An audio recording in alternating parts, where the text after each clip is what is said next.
The approval of the Jerusalem vote at the United Nations General Assembly has shown what the Muslim world can do in unity, President Recep Tayyip Erdogan said on Sunday during his address at the Sudanese parliament in a special session held to welcome him. With the emergency summit on Jerusalem, which had resulted in success, it has been proved how strong the Muslim world can be when they act together, the president said. Last Thursday, the Ummah had convened in an emergency session after Turkey and Yemen proposed a draft Jerusalem resolution against U.S. President Donald Trump's decision on Dec. 6 to recognize the historic city as Israel's capital. The resolution was passed by 128 votes in favor, 9 against, and 35 abstentions. Prior to the vote, the resolution was voted on in the UN Security Council but did not pass when the U.S. used its veto power. No one should expect us to remain silent about the killings of Rohingya Muslims, the oppression Palestinians have faced for years, the humanitarian crises in Syria, Iraq, Libya, Yemen and Somalia, as well as the problems in the coastal countries and the Chad Lake Basin, he said. The president said the U.S. administration has made a controversial decision at the expense of pushing the whole region into further crisis and without consulting the move with Turkey, as the term president of the Organization of Islamic Cooperation (OIC), or the Pope, as the city is holy to Christians, as well. The UN's history regarding Palestine dates back to 1947, a year before Israel was founded. Since then, the UN has released nearly 100 resolutions in relation to Palestine and its conflict with Israel. The first one recommending the partition plan in 1947 was Resolution 181. The UN opted for a special status, as Jerusalem is holy to Jews, Christians and Muslims.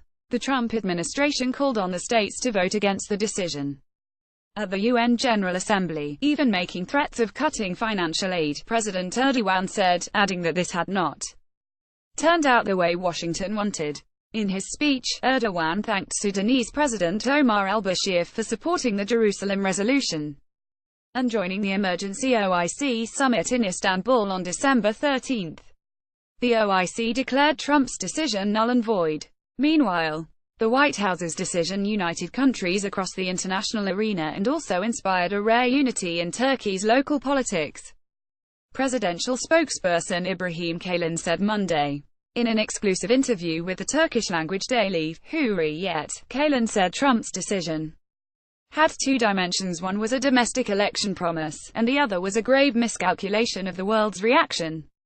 Several conflicts in the Islamic world, the dispute between Iran and Saudi Arabia, sectarian tensions, ongoing civil wars and terror, might have had led them Washington to expect that no strong unity or solidarity would come from the Islamic countries.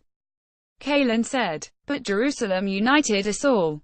It united Turkish politics, too, 4 political parties in Turkey's parliament. It also united conflicting countries like Iran and Saudi Arabia. From Europe to Africa, for the Vatican to Christians in the Middle East, a consensus was formed.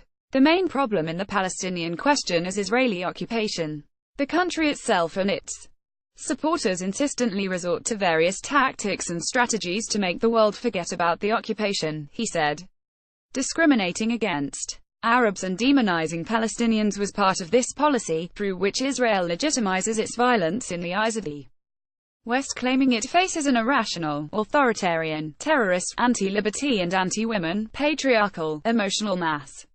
This approach is poisoning the relations between Islam and the West, as well as between Muslims and Jews, Kalin said.